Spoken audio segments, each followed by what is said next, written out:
네, 안녕하세요. LS증권의 염승환 이사입니다. 최근 저를 사칭하는 여러 유튜브 방송이나 카카오톡 채널들이 상당히 많은데요. 저는 이제 LS증권과 함께하고 있는 이 연불리와 함께 채널에서 공식적으로 방송을 좀 하고 있고, 저를 사칭하거나 돈을 달라고 한다거나 리딩을 원하거나 이런 것들은 다 사기일 가능성이 높기 때문에 여러분들이 각별히 주의를 하셨으면 좋겠습니다. 네, 안녕하세요. 염승환 이사입니다. 2025년 3월 14일 시장 함께 읽기 시작을 해보도록 하겠습니다. 저 오늘 이제 미국은 좀 안 좋았지만 트럼프가 또 이상한 말을 했죠. 그렇지만 오늘 국내 증시는 선정했고, 특히 알테오젠 주가가 상당히 좀 좋았습니다. 그래서 알테오젠이 어쨌든 오늘 뭐 실적 나왔더라고요. 보니까 아까 실적 발표하니까 흑자가 났어요. 그래서 되게 좀 어떻게 바이오인데 흑자 나지 뭐 그럴 수 있지만, 오늘 어쨌든 이제 회계적인 좀 이슈가 있었던 것 같아요. 근데 그만큼 향후 미래에 대한 그 이익을 낼 수 있다는 그런 자신감이 좀 있어서 그런 것 같긴 한데, 어쨌든 오늘 뭐 흑자를 내다 보니까 주가에도 역시 좀 긍정적으로 작용하면서 계속 앞으로 순항하지 않을까 이 기대감이 붙으면서 오늘 주가 다시 한번 급등했고, 이 알테오젠은 독보적 뭐 코스닥 1등 기업이죠. 그렇기 때문에 이 회사가 급등하면 뭐 당연히 주가는 뭐 오를 수밖에 없는 그런 상황인 것 같습니다. 그래서 오늘 좋았고, 그리고 오늘 이제 몇 가지 말씀드리면, 이제 미국 시황하고 테라베이스라는 태양광 관련 기업인데, 소프트뱅크가 이제 1억 3천만 달러 투자를 하나 봐요. 그래서 이건 좀 태양광이 좋은 내용 같고, 오늘 미국 정부 임시 예산안 좀 한번 설명드리고, 미국 고위직 인사들 뭐 트럼프, 하우드 러트닉, 스콧 베센트 재무장관 요 인사들의 말을 정리해봤고, 삼성 SDI가 오늘 유상자 했는데, 그냥 이거는 여기서 바로 설명드릴게요. 삼성 SDI가 오늘 좀 급락했는데 유증을 결정을 했어요. 저도 놀랬죠. 삼성 SDI 유증할 정도로 돈이 없나 그렇게 생각을 했는데, 오늘 거의 2조 원인가요? 예. 근데 이제 빚 갚는 데 쓰는 게 아니고, 이 회사가 지금 GM 합작법인을 만들 것 같아요. 그래서 타법인 지분 투자에 돈이 많이 들어가요. 미국에도 공장 같이 짓는 거예요. LG가 옛날에 GM과 같이 했던 것처럼 이제 이게 조 단위로 들어가요. 그래서 아마 그거 때문에 유증을 한 것 같고, 미국 시장을 선점해야 되니까 투자 안 할 수 없잖아요. 관세도 있고. 그런 면에서 중장기적으로는 이거를 악재로 볼 수는 없는데, 다만 유증을 하게 되면 주주 가치 훼손되잖아요. 이게 주당 가치가 떨어지니까. 그런 부분에서 좀 이제 주가가 오늘 좀 빠져버렸고, 또 헝가리에 공장을 또 증설하는 것 같아요. 근데 이건 BMW에 들어가는 물량인 것 같습니다. 유럽에서도 공장 치면 좋아요. 왜? 유럽도 이번에 액션 플랜 발표했지만 현지 공장이 있으면 더 우대를 해주거든요. 근데 이것도 근데 당장은 돈 들어가잖아요. 당장 뭐 수익 나는 것도 아니고, 돈은 돈대로 들어가고 전기차는 안 팔리고, 이러다 보니까 돈만 쓰고, 마치 이거랑 비슷하죠. AI 투자하는데 AI 투자 늘린다고 하니까 주가 빠져요. 돈은 언제 벌 거야? 이거죠. 근데 여기도 마찬가지죠. 전기차 캐즘, 배터리도 분위기 안 좋은데, 실적도 안 좋은데 여기다가 투자하는데 또 주주들한테 돈까지 빌리고 뭐 이러니까 심리가 이제 좀 안 좋았던 것 같아요. 그리고 27년도에 전고체 배터리 양산하려면 또 투자해야 되거든요. 그러니까 미래를 위해서는 뭐 오히려 긍정적일 수 있어요. 미래를 위해서는 이게 이런 투자가. 근데 그거를 자기 돈으로 했으면 더 좋았겠지만, 주주 돈을 또 빌려야 된다는 게 일단 주가의 악재였고, 그리고 그것도 있지만 투자만 하면 도대체 돈을 언제 벌까? 근데 결국엔 전기차 시대는 올 거니까 이런 투자가 나중에는 긍정적으로 작용하겠지만, 지금은 좀 투자분들 입장에서는 받아들이기 어려운 그런 좀 상황이다 보니까 주가 급락했고, 반면에 코스닥에 소부장 기업들은 올랐습니다. 삼성 밸류체인 오늘 그래서 어디죠? 필 에너지가 오늘 완전히 급등해 버렸죠. 그래서 삼성 SDI 공급사는 오히려 좀 급등한, 왜냐하면 투자를 한다고 하니까 그런 이제 흐름이 나와서 오늘 삼성 SDI는 지금 여기서 바로 좀 설명해 드렸습니다. 그래서 갖고 계신 분들 입장에서는 너무, 저는 이제 지금 이 자리에서는 혹시 2차전지 뭐 이렇게 갖고 계신 분이라면 너무 이거를 뭐 지금 당장 악재 떴으니까 더 정리하고 그러지 마시고, 보유를 하시는 것도 지금은 좀 방법 아닌가 이렇게 생각을 합니다. 그리고 2분기 안도렐리 메모리 요즘에 분위기 좀 좋고, 요거는 이제 비만 치료제 얘기고, 또 상법 개정은 통과됐는데 이게 발효가 될지는 애매합니다. 사실은 이제 최상목 권한대행이 거부해버리면, 거부권 행사하면 다시 재투표해야 되는데, 재투표에서는 저희 국민의힘이 8표가 와야 돼요. 쉽지가 않다고 하더라고요. 그래서 거부권 행사 안 하셨으면 좋겠는데, 1,500만 명이 지금 주식 투자하고 있는데 그 미니를 저버리실 건지 모르겠습니다. 아무튼 최상목 권행대행이 잘 판단하셨으면 좋겠고, 그다음 기업 분석, 그 유한양인 세경하이테크, MC넥스, 한솔아이언스, 전자공시, 서우전기, HD, 현대마린엔진, 두산에너빌리티, LNF, 현대글로비스 한번 설명을 해드리도록 하겠습니다. 그래서 오늘 미국은 일단 여기 뭐 표지도 나와 있는 것처럼 이렇게 지금 그 위스키와 와인에 관세 부과하겠대요. 200%. 그래서 주가가 곤두박질 쳤고, 유틸리티 업종 하나만 올랐고요. 야간 선물은 좀 올랐지만 금리 떨어지고, 그다음에 국제 유가도 좀 떨어졌습니다. S&P 500 지수는 이제 고점 대비 10% 빠졌고요. 트럼프 대통령은 이제 유럽이 자기네한테 관세 외기니까 이제 50%거든요. 그러니까 우리는 야 더 받아 200% 때려 이제 이렇게 나오는 거죠. 생산자 물가는 둔화됐습니다. 다만 내용이 좋진 않았어요. 그리고 이제 미국 정부 임시 예산안이 상원에서 이제 오늘 표결 들어가요. 이거 통과 안 되면 셧다운 들어갑니다. 이런 내용들이 있는데, 일단 예산안 합의 불합실성, 여기에 트럼프의 관세 협박, 200% 관세 부과, 이런 것들이 일단은 조금 부담으로 작용했습니다. 트럼프는 또 자기 SNS에다가 미국엔 자유무역이 없다. 우리는 바보 같은 무역을 하고 있다. 전 세계가 우리 미국을 갈취하고 있다. 막 이렇게 얘기를 하는 거예요. 좀 의도적인 발언이죠, 사실. 미국의 물가는 어쨌든 예상보단 낮았습니다. 그리고 애플이 좀 요즘에 계속 안 좋고요. 아이폰 이슈 때문에 메타도 4%, M7이 되게 안 좋고, 임시 예산안 좀 불확실성도 있었던 것 같습니다. 그래서 지금 10% 가까이 고점 대비 빠졌고, 미국의 생산자 물가는 많이 안정감 찾았죠. 그죠? 이게 전월 대비 보시면 뭐 굉장히 안정적이에요. 근데 다만 이게 보면 전년 동월 대비 3점인데 예상보다 낮았거든요. 근원 물가도 낮았어요. 그럼 좋은 거 아니에요? 예상보다 낮으니까. 근데 그 연준이 제일 중요하게 생각하는 물가를 제가 PC라 그랬잖아요. PC 물가에 뭐가 들어가냐면 병원 입원료랑 포트폴리오 자산 비용. 그러니까 이제 주식 같은 거 자문해주고 막 자산해주는 그런 비용인데, 이 두 개가 급등을 한 거예요. 올라버렸어요. 이거는 PC 지표에 반영이 돼요. 그러면 이제 PC 가격은 오를 수도 있거든요. 그래서 시장이 야 이거 이 지표 보니까 별로 안 좋네. 이제 다른 내용은 뭐 나쁘지가 않은데, 그래서 지금 조금 이제 부담스럽게 오히려 작용을 했습니다. 그러니까 PC에 들어가는 이 생산자 물가가 좀 높았던 게 좀 약간 부담이었던 것 같아요. 그리고 관세 영향도 지금 아직 반영이 안 됐잖아요. 근데 관세가 이제 앞으로 부과가 되면 또 어떻게 될지 모르니까 그런 것도 하나의 좀 부담 요인이었던 것 같습니다. 그러니까 소비자 물가도 안정, 생산자 물가도 안정됐는데 이거 연속성이 있냐? 그럼 우리 모른다. 더 봐야 된다. 이런 좀 내용인 것 같아요. 그래서 이번에 물가 안정하게 나온 거는 시장의 영향을 긍정적으로 주지는 못했습니다. 바이더딥 아시죠? 이게 뭐죠? 급 나갈 때 저점 매수. 미국은 통했죠. 급 나갈 때 사면 무조건 수익 냈어요. 지난 20년간 월가를 지배하던. 그래서 우리 한국의 개인 투자분들도 이걸 많이 했고 실제 성공을 했죠. 바이더딥 하면 성공했어요. 미국 빅테크 중심으로. 메타 같은 경우 2022년에 마이너스 70% 폭락. 그리고 전고점 뚫고 신고가. 어마어마한 주가 상승이 나왔죠. 그러니까 이 전략이 틀린 적은 별로 없었어요. 근데 지금은 모른다는 거죠. 트럼프가 지금 세상을 바꾸고 있기 때문에 지금 하락장에서 매수하는 건요. 누가 출연하는지도 모른 채 할인된 가격으로 공연 티켓을 사는데 누가 출연하는지 몰라요. 근데 엄청 싸게 팔아요. 그런 거랑 비슷하다는 거죠. 옛날에는 이제 하락장에서 매수하는 게 이제 안정적인 수익을 담보했지만 지금은 아니라고 합니다.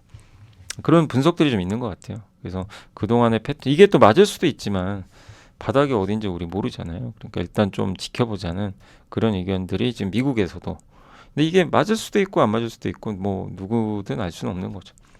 근데 불확실한 건 사실이죠. 지금 자동차에서 탄산음료까지, 이게 트럼프가 철강 금속 관세 올렸잖아요. 그러면 거기 캔, 이런 스프캔, 코카콜라 캔 다 올라갑니다. 맥주 캔, 그죠? 다 오르겠죠. 이러면 결국 소비재 가격이 오르겠죠. 근데 다만 이것도 너무 이제 당장은 염려할 필요는 없는 게, 저도 읽어보니까 바로 반영되는 게 아니라 보통 기업들이 그런 이 철강 있죠, 캔 이런 회사들과 그 단연 계약을 미리 맺어놔요. 미리 이제 고정된 가격에. 그럼 어떻게 해요? 가격 올라도 이미 계약을 맺었기 때문에 영향은 제한적인 거죠. 자동차 한 대에 수백 파운드의 강철 알루미늄이 들어가는데 단연 계약을 미리 맺어요. 그냥 고정돼 있어요. 그러니까 당장 관세 때문에 올라가도 영향은 제한적이에요. 냉장고, 공조 뭐 이런 것도 대부분 1년 단위로 한대요. 근데 어쨌든 장기화되면 나중에 가격이 확 오르겠죠. 못 오른 만큼. 그러니까 관세가 뭐 1년 정도 부과하고 또 없어지면 뭐 그렇게 영향 없을 수 있는데 관세가 장기화되잖아요. 그럼 나중에는 큰 타격은 불가피해요. 근데 지금 당장은 아니다. 이렇게 보셔야 되겠습니다. 저도 사실은 이게 바로 적용되는 건가? 그러면 이제 기업들의 원가에 바로 반영되니까 조금 위험하지 않나 그런 생각도 했는데 이건 좀 다행이죠. 이제 미리 계약을 좀 맺어놓다 보니까 당장 관세 때문에 저 비용이 올라가도 영향은 좀 제한적일 수 있다. 예. 그럼 이렇게 생각한다면 당장에 뭐가 또 바뀌는 건 아니에요. 관세 부과한다고 해서. 예. 철강 알루미늄에. 예. 그렇지만 이게 길어지면 길어질수록 중장기적으로 영향을 줄 수 있다는 건 여러분도 한번 생각해 보시면 좋겠습니다. 엔비디아 뭐 별거 없었고요. 테슬라 좀 빠졌는데 JP모건이 또 목표 주가 뭐 하루 이틀은 일 아닙니다. 요즘에 뭐 테슬라 안 좋게 보는 증권사들이 좀 나오죠, 외국에서. 애플은 계속 지금 왜 빠졌는지 말씀드렸죠. 음성인식 시리 AI 업그레이드 지연되고 있고 이런 부분들. 인텔은 근데 이제 어제 말씀드린 그 내용 때문에 TSMC 인수설, 새로운 CEO 립 부탄이 이제 인텔 도약이 이끌 거다라는 기대감으로 급등을 했습니다. 어도비가 폭락했는데 AI 소프트웨어 기업인데 매출 전망이 좀 생각보다 안 좋았고요. 기업 간 경쟁이 좀 치열할 것 같아요. 이쪽 관련된 기업들이. 그게 좀 안 좋았고 금값이 다시 3,000달러 돌파했습니다. 그래서 뉴몬트 마이닝 같은 이제 금강 관련주가 급등했다라고 말씀드리겠습니다. 그래서 미국 증시는 이제 전체적으로 좀 여전히 불안정한 급등락하는 하루 오르면 또 하루 급락해버리는 전형적인 약세장의 패턴이 아직까지는 이어지고 있고 트럼프도 안 도와주고 이게 시장 안 좋은데 누가 도와주지 못하고 있어요. 그러니까 참 힘들고 다른 나라 독일이나 지금 요새 중국 좋죠. 중국으로 돈이 빠져나가는 그런 흐름들이 나와서 수급적으로도 좀 약간 좀 어려운 그런 상황이 좀 이어지고 있다. 이걸 깨려면 트럼프가 좀 도와줘야 되는데 그러질 않으니까 좀 시간은 필요한 것 같습니다. 그래도 이제 워낙 빠져서 뭐 여기서 막 계속 폭락할 것 같지는 않고요. 뭐 왔다 갔다 하지 않을까 저는 그렇게 생각은 하고 있습니다. 자, 그리고 태양광 쪽은 뭐냐면 테라베이스 에너지라는 회사가 있는데 저도 좀 생소해요. 근데 1억 3천만 달러. 그래서 어제 외신에 보도가 떠서 한번 봤거든요. 테라베이스는 태양광 발전소 개발을 위한 디지털 워크플로 플랫폼이라고 하는데 발전소 개발할 때 들어가는 것들을 이제 뭐 이렇게 공정을 잡아준다거나 아마 그런 회사인 것 같아요. 그 로봇 조립 라인도 있어요. 예, 이런 이제 로봇 조립 라인으로 태양광을 설치해 주는 겁니다. 로봇으로. 예, 그 이제 그런 걸 지금 하는 회사 중에 하나인데 지금 미국은 전력망 신규 발전율이 84% 태양광이에요. 태양광과 에너지 장치. 그러니까 태양광은 미국이 트럼프가 신재생을 싫어해도 버릴 수는 없는 거예요. 예, 그래서 태양광은 트럼프의 피해주로 보실 필요까지는 없어요. 뭐 그렇다고 주도주는 아니더라도 AI 때문에 요새 천연가스 발전소 수요는 늘지만 뭐 여기도 수요가 늘어나는 거죠. 그래서 이 소프트웨어 뱅크가 여기에 투자한다는 건 어쨌든 태양광을 긍정적으로 본다는 또 얘기잖아요. 그래서 미국의 태양광 자체를 뭐 트럼프 때문에 부정적으로 보거나 그러실 필요는 없고 이런 투자가 일어난다는 건 좀 긍정적이다. 돈은 거짓말하지 않으니까. 이렇게 좀 보고요. 미국 예산안을 한번 말씀드리면 예산안은 공화당 주도로 하원 통과했는데 상원이 남았어요. 그래서 오늘 이제 표결 들어가는데 원래 그 100석 중에 53석을 공화당이 있어요. 근데 60석까지 확보해야 이게 된다고 합니다. 근데 민주당에서 8표가 와야 돼요. 근데 척 슈머 그러니까 상원 민주당 원내대표가 좀 반대를 했는데 오늘 뉴스가 나왔어요. 비공개적으로 예산안에 찬성표 던질 걸 제안했대요. 그러면 민주당에서 도와주면 이거 통과되겠죠. 그럼 예산안 셧다운은 없었던 일이 됩니다. 그러면 이제 다행이죠. 근데 셧다운 돼도요. 증시 영향은 크지 않아요, 사실. 과거에 보면 트럼프 1기 때 35일간 폐쇄된 적이 있어요. 근데 그때 그 전에 주가가 폭락했고 폐쇄 후에는 오히려 지수가 올라버렸어요. 되게 아이러니하죠. 폐쇄돼도 지출은 돼요. 필수 지출. 좀 필요 없는 인력들은 휴직시켜요. 그래서 이 연방정부 공무원 줄이려고 그러잖아요. 트럼프 입장에서. 그러면 그러니까 필요 없는, 그러니까 필수적이지 않은 공무원들이 누군지 알 수가 있어요. 이번 일을 계기로. 그러면 이제 해고하기가 더 쉬워질 수도 있는 거죠. 그래서 이 셧다운 자체를 아주 부정적으로 보진 않는 것 같아요. 근데 어쨌든 셧다운 안 될 가능성이 높은데 된다고 해서 되면 근데 셧다운 안 될 것 같은데 되면 또 한번 빠질 수는 있어요. 왜냐하면 시장 예상과 반대로 가니까. 그렇지만 설령 셧다운이 된다고 해서 미국 증시가 괴멸차게 폭락하고 이러지는 않습니다. 요거는 말씀드리고 싶었던 거예요. 좀 셧다운 된다고 망하지 않습니다.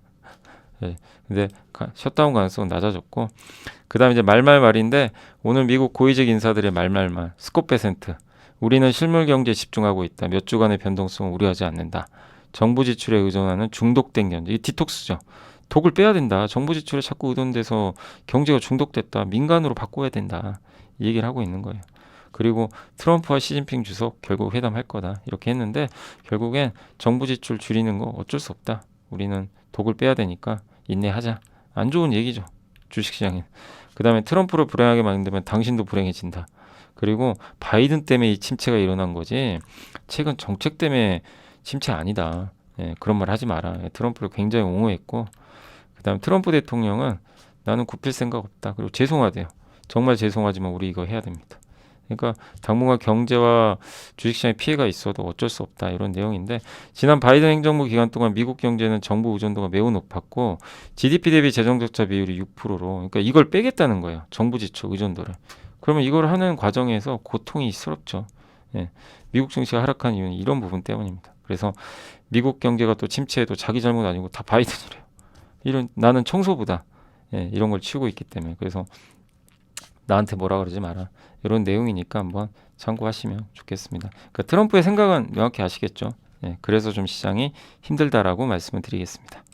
제가 영상 듣다가 갑자기 또 회의가 있어가지고 갑자기 지금 벌써 1시간이 지났네요.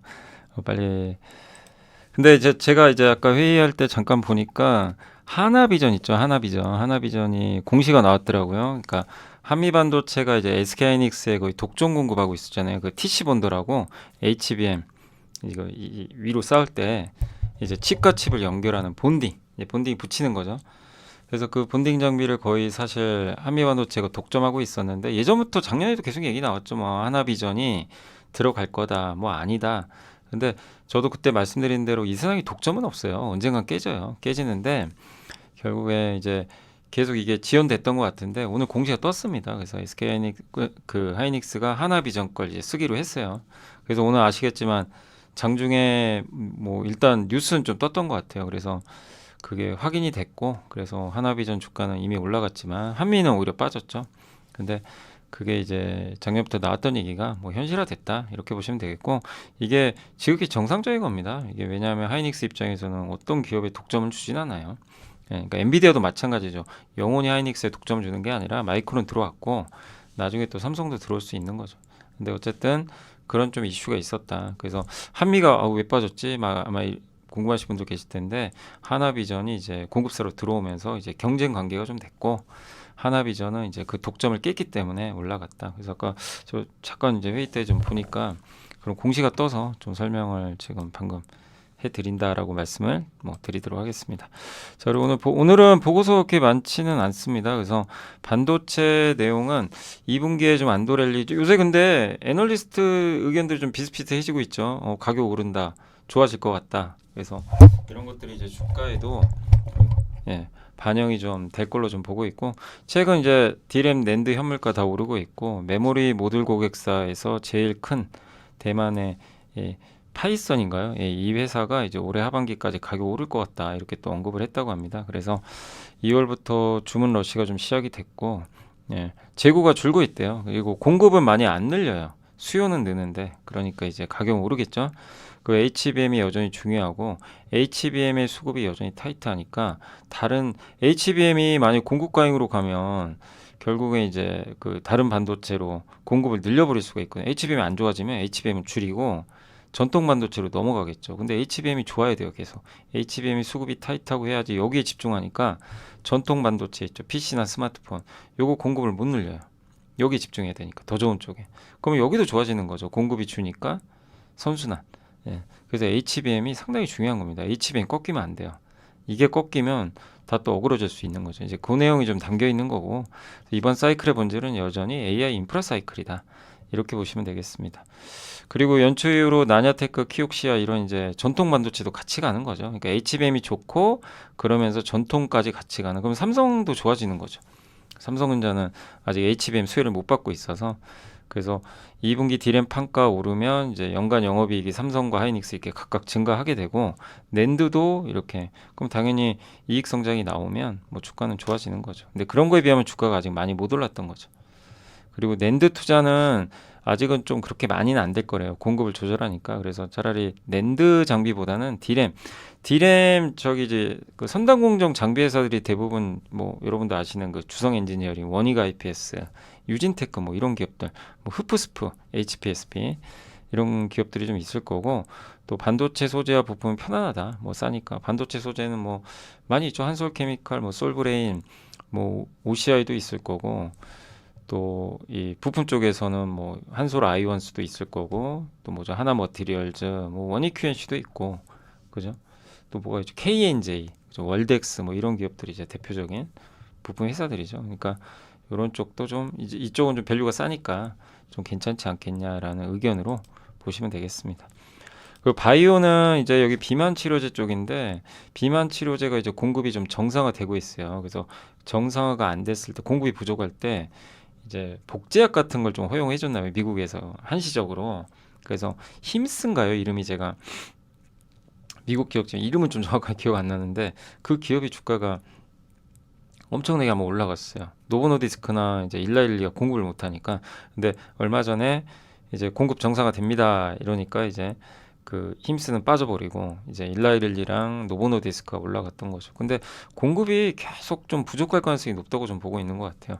그래서 그리고 현재 시점에서 글로벌 비만 치료제 시장은 이게 체중 감량을 하면 근손실이 발생해요. 근데 그런 것들을 방어해 줄 수 있는 비만 치료제도 필요하다. 그러니까 이 체중 감량의 퀄리티도 되게 중요하다. 이런 좀 내용을 적어주셨고 그래서 그 저번에 혹시 기억나세요? 우리 제가 예전에 함께 배우기 이제 거의 바이오 마지막 편에 한참 좀 지나서 했던 기업 중에 그 케어젠 있죠, 케어젠. 예, 케어젠이 그 이제 건강기능식품이죠. 예, 거기 관련된 그 근손실 방지하는 그게 이제 FDA 승인받은 걸로 한번 말씀을 드렸죠. 그리고 피부 미용 의료기기도 왜 이제 이런 비만 치료제가 활성화되면요 수혜를 받냐면 이 피부가 꺼져요.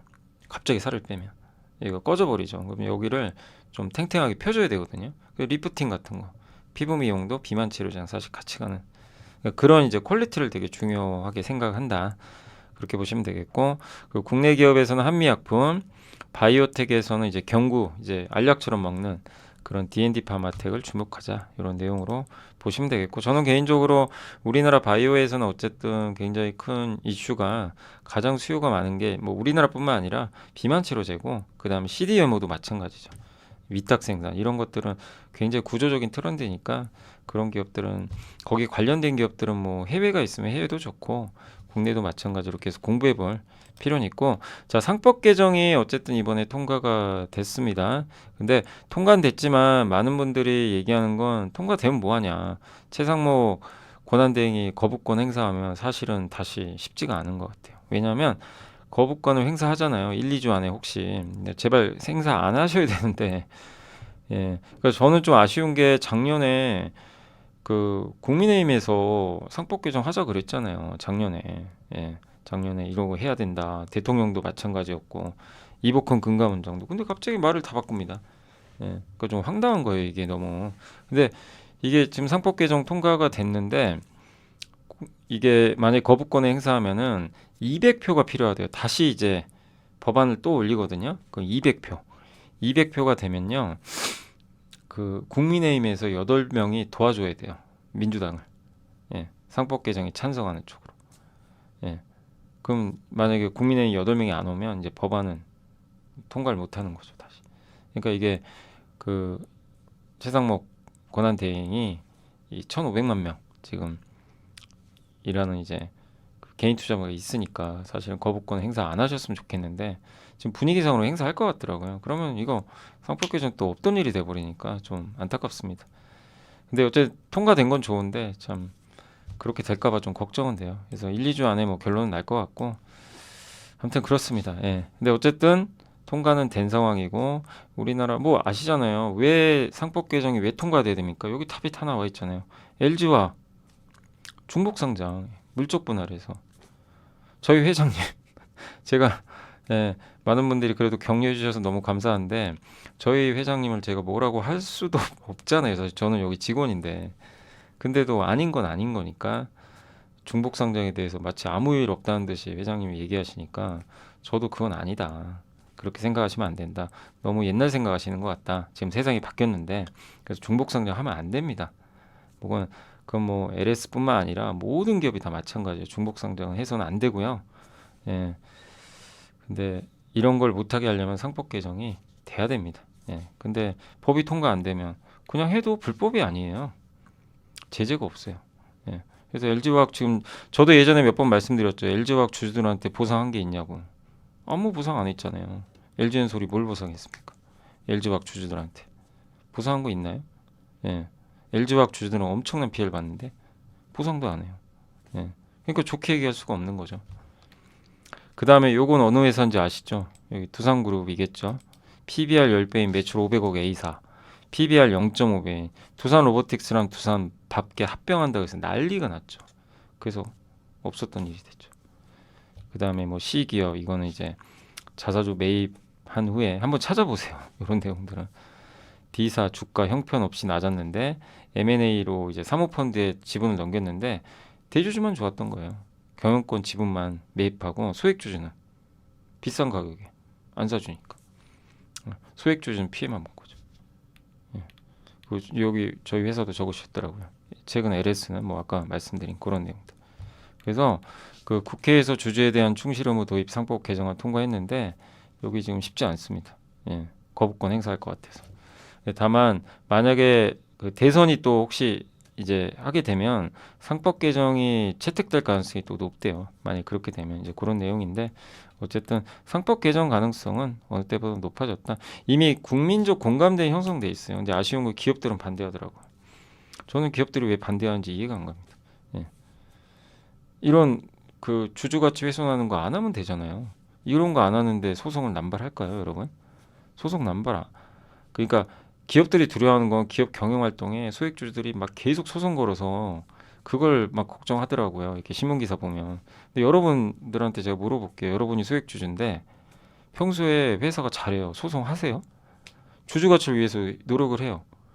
오히려 막 칭찬을 하겠죠. SNS에 야, 나 이 회사 주식 샀는데 정말 주주 가치 좋다. 오히려 여러분이 SNS로 홍보를 해서 기업 가치, 브랜드 가치 올려주지. 갑자기 그냥 주주환원도 주주들한테 잘하고 피해도 안 주는데 영업도 잘하고 있는데 갑자기 소송 여러분이 거십니까? 그건 잘못된 거잖아요. 예. 근데 그거를 너무 그런 걸 걱정하더라고요. 근데 만약에 주주 가치를 훼손하고 잘못된 결정을 했어요. 그럴 땐 소송할 수 있는 거죠. 그건 이제 법으로 보호받을 수 있는 거니까. 근데 그게 남발될 거라고 너무 걱정을 하더라고요. 근데 그거 아니잖아요. 그죠? 여러분들 여러분 한가하신 분들 아니잖아요. 여러분들이 그럼 계속 소송만 하실 겁니까? 그죠? 예, 다 생업이 있는데. 그리고 그 소송이라는 거 엄청난 부담이에요. 소송비 누가 될 건데요? 처음엔 자기가 대야 되잖아요. 그 변호사비부터 해가지고.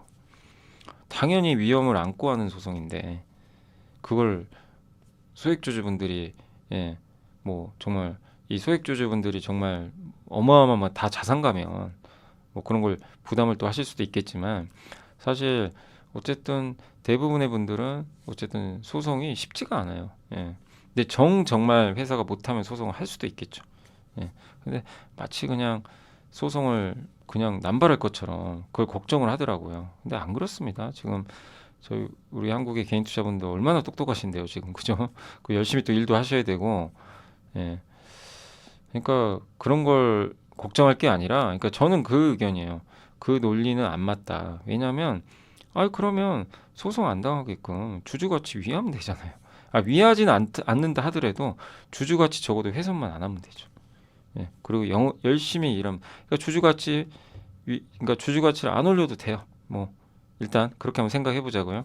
안 올리고 근데 대신에 주주가치 훼손하지 말고 뭐 이런 거죠. 열심히 회사 업무하고 일을 해서 그러면 이제 자연스럽게 기업가치 올라가면 그럼 주주가치 또 올라가는 거잖아요. 그렇게 하면 되거든요. 그리고 뭐 당연히 주주 환원해주면 더 좋죠. 예. 근데 어쨌든 주주 가치를 자꾸 훼손하니까 제가 좀 말이 또 너무 좀 흥분했는데 죄송합니다. 아무튼 그런 내용이니까 좀 참고하시면 되겠고, 상법 이게 일부 개정안입니다. 이사는 법령과 정관의 규정에 따라 회사 및 주주를 위해서 그 직무를 충실히 수행해야 된다. 여기 들어간 거 주주 들어갔죠? 이사는 그 직무를 수행할 때 총주주의 이익을 보호해야 돼요. 이게 새롭게 또 들어간 거 2번이 전체 주주, 이게 너무나 마음에 들어요. 전체 주주의 이익을 공평하게. 예. 대주주는 수혜받고 소액주주 피해받고 이러지 말라는 얘기죠. 이게 법에 명시가 된 겁니다. 얼마나 이게 역사적 사건이에요. 근데 여기다가 거부권 행사한다. 이거는 정말 아닌 것 같습니다. 예. 그래서 최상목 그 권한대행이 다시 한번 좀 생각하셨으면 좋겠습니다. 자, 그리고 이제 유한양행 그 제일 중요한 게 뭐죠? 유한양행 우리 스토리는 다 아니까 이제 하반기부터 작년에 FDA 승인 받았죠. 그래서 이름이 라즈클루즈인 것 같아요. 저도 좀 이름이 좀 어렵더라고요. 요게 이제 미국에 출시됐고 점유율은 아직 1%밖에 안 돼요. 근데 이제 제일 중요한 게 3월 20일 날 요거 발표됩니다. 전체 생존 기간 이게 49.2개월인가 아마 그 이상 나와야 돼요. 그게 시장의 예상이더라고요. 그래서 그 정도 이상 뭐 60개월 나오면 너무 좋죠. 예. 그래서 이게 잘 나오면 1차 치료제 될 가능성이 높고 유한량의 가치는 더 올라가겠죠. 그러니까 다음 주가 좀 고비죠. 예, 고비고 좋은 데이터가 나오기를 기대 한번 해보겠습니다. 그 세경 하이테크는 이제 폴더블 애플이 참여하잖아요. 이제 폴더블용 보호 필름 만드는 회사인데 거기에 특수 인쇄 기술을 갖고 있어요. 경쟁력이 되게 뛰어나고 주름 제거가 중요하거든요. 그리고 올해 실적 좋을 거라고 하고 있습니다. 그래서 올해 뭐 삼성도 폴더블폰 나오지만 내년에 이제 애플이 폴더블 시장에 참여하면 수혜를 받을 가능성이 높다 이렇게 말씀드리고 싶고 이 PL에 적용되는 아까 보호 필름입니다. 여기에 적용되는 MDD 방식이에요. 이게 매우 얇고 유연한 필름을 제작하는 그 프린팅 방식입니다. 인쇄 방식인데 접힌 부분에도 균일하게 코팅을 적용을 해준대요. 내구성, 투명도 동시에 확보 가능하고 터치 감도도 유지하면서 보호 기능을 또 제공한다고 합니다. 그러니까 이게 폴더블폰이 자꾸 접히니까 여기가 주름이 생겨요. 이제 그런 것들을 잘 이제 방지해주는 그러면서도 이제 보호해주는 역할을 한다. 이렇게 보시면 좋을 것 같습니다. 그래서 지금 이제 양승수 연구원님은 이렇게 이 세경 하이테크의 이쪽 필름 매출이 급격히 늘 거라고 보여요. 요게 현실화되면 주가는 급등하는 거예요. 근데 이걸 모르죠 우리가. 진짜 저렇게 될까? 애널리스트만 말만 믿어야 될까? 근데 추적을 해보시란 얘기예요. 저렇게 될 수도 있고 안 될 수도 있는데 이걸 결정하는 거는 결국 애플이 아니겠냐. 애플 내년에 나오니까. 그러면 가능성이 높다고 보는 것 같아요. 그래서 아직은 조금 기다려야 되겠지만 이제 그런 부분이고 MC넥스는 이제 그동안 좀 안 좋았잖아요. 근데 요즘에 좀 주가 분위기 좋은 게 이 삼성전자에 주로 카메라 모듈 공급하는 회사잖아요. 근데 손떨림 보정 있죠. 요거 적용하는 모델이 프리미엄 폰에서 중저가 폰으로 지금 확대가 되고 있대요. 예. 근데 그 경쟁 회사가 애플로 좀 갔나 봐요. 그럼 이제 거기가 B죠. 그래서 아마 반사익을 좀 누리고 있는 것 같아요. 근데 이게 프리미엄 제품만이 아니라 중저가 제품까지 같이 가니까 이제 더 늘어나는 거죠. 그리고 뭐 자율주행 카메라도 하고 있고. 그래서 여러 면에서 올해와 내년 기대해 볼 만하다.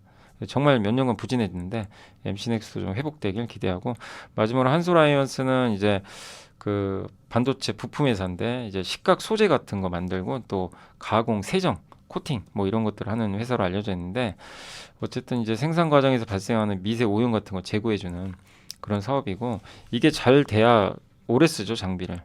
그리고 이제 일단 작년 실적도 되게 좋았어요. 아니 반도체 업황 안 좋은데 호실적을 낸 거예요.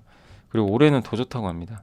또 한 가지 제가 기대하는 것 중에 하나가 작년에 한번 설명해드렸던 건데 장비 ASML의 노광 장비 부품 재사용 사업을 하고 있어요. ASML이 EUV 장비 있죠. 거기 주석 바늘이 막 주석 이게 떨어져요. 찌꺼기가 그게 쌓여요 장비에. 그럼 그거 청소해 줘야죠. 청소해서 오래 쓸 수 있게. 이거 쌓인다고 버리면 안 되잖아요. 근데 그 리유즈 재사용하는 그러니까 부품에 막 쌓이거든요 밑에. 그럼 부품을 또 새 걸로 갈아야 되는데 그거로 부품을 오래 쓸 수 있게 리유즈 할 수 있게 이게 이 회사가 세정과 코팅 잘하니까 그래서 ASML에 그런 걸 하고 있어요 사업을 실제. 그래서 이게 점점 늘어나지 않겠냐. 그리고 쿼츠를 대체하는 신소재도 개발을 했는데 요거는 이제 지금 테스트를 하고 있다고 합니다. 이렇게 세정하면 이렇게 깨끗해져요. 이익도 늘고 여기 보시면 밸류도 분홍색 보면 평균 PBR보다 낮은 데 있죠. 그래서 좀 나아지지 않겠냐 이렇게 생각을 하고 있습니다. 이거는 이제 이런 걸 그림을 그려본 건데요. 한솔 ISMS에 그러니까 장비를 ASML에서 구매해서 삼성이나 쓰잖아요. 근데 이제 그럴 때 쓸 때마다 그 찌꺼기 같은 게 자꾸 쌓인단 말이에요. 부품이 그럼 노후화돼요. 그래서 한솔 아이언스가 그거를 재생해 주는 거예요. 그래서 요런 구조죠. 노후 부품이 여기 있으니까 그걸 이제 수거해가지고 깨끗하게 품질지단해서 복원해 주는 거. 그래서 재인증한 다음에 다시. 그러면 비용을 30에서 50% 절감해주고 ASML 입장에서 너무 좋죠. 부품을 새 거 쓰는 게 아니라 오래 쓴 부품을 다시 재생. 예, 깨끗하게. 그러니까 마치 그 우리 옷 드라이 클리닝 하는 것처럼 그렇게 해주면 오랫동안 우리 뭐 코트 같은 거 이제 저도 이제 코트를 이제 다시 넣어야 될 시기가 왔는데 그럼 이제 다 입고 나면 저도 이제 맡기거든요. 세탁소에. 그러면 드라이 클리닝해서 이제 1년 후에 또 입겠죠. 예, 깨끗하게. 그럼 몇 년 동안 오랫동안 입을 수 있으니까 그런 거죠. 그렇다고 뭐 그 코트가 싼 건 아니잖아요. 이 겨울용 코트가. 그럼 그거를 계속 사요, 매년? 그럴 수 없잖아요. 약간 이제 그런 느낌이에요.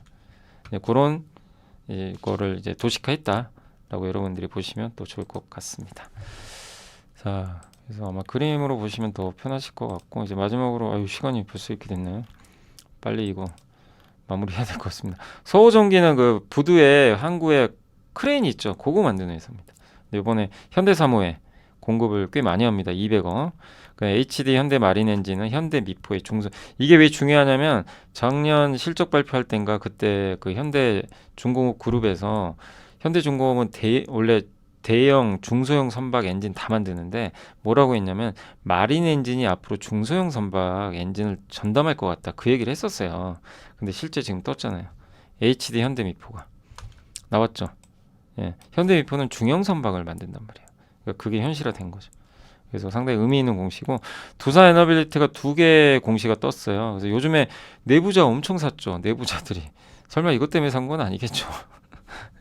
근데 어쨌든 뭐 그러지는 않을 것 같고요. 근데 어쨌든 예, 내부자들이 어쨌든 최근에 주식을 왜 이렇게 많이 사나 하긴 했거든요. 근데 두산 에너빌리티가 일단 사우디 가스 발전소 2개 여기 있거든요. 예. 1.1조 원, 1.2 2개. 이게 한전 컨소시엄이 하는 거예요. 여기에 발전소 지어주는 거예요. 그 공시가 떴어요. 작년에 나왔던 얘기예요. 작년에 뉴스가 떴어요. 근데 실제 공시가 이제 오늘 나온 겁니다. 어제 나온 겁니다. 그래서 요게 여기에요. 여기 2개 가스 복합 발전소를 만들어 주는 거예요. 사우디 쪽에. 그래서 발전소 위치고 여기다 발전소 하나씩 25년간 전력을 뽑고 한국전력이 여기서 이제 생산된 전력 같은 걸 판매하는 거죠. 근데 두산 에너빌리티는 여기다가 이제 발전소 만들어 주는 거고, 그러니까 우리가 두산 에너빌리티를 원전으로만 생각하지만 아니고 가스도 같이 합니다. 가스 발전. 그래서 좀 예전보다 확실히 모멘텀을 받고 있어요. 원전도 좋은데 가스 발전까지. 그래서 이 복합 화력 발전 시장이 중동도 성장을 합니다. 지금 가스 수요. 그래서 긍정적이다. 근데 가스 복합 화력 발전소 이거죠.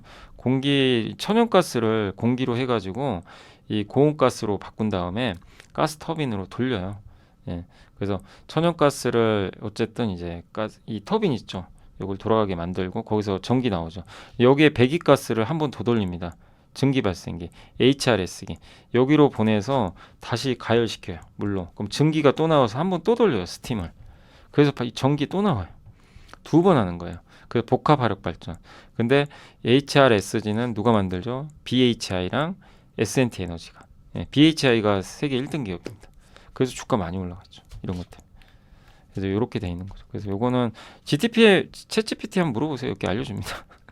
요게 이제 그 가스 터빈입니다. 예, 그렇게 해서 이렇게 이건 두산 에너빌리티 홈페이지는 이렇게 생겼어요.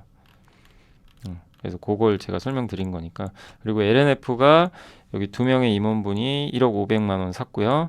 현대글로비스도 한 5천만 원어치 이규병 상무가 매수했다는 거 참고하시면 좋겠습니다.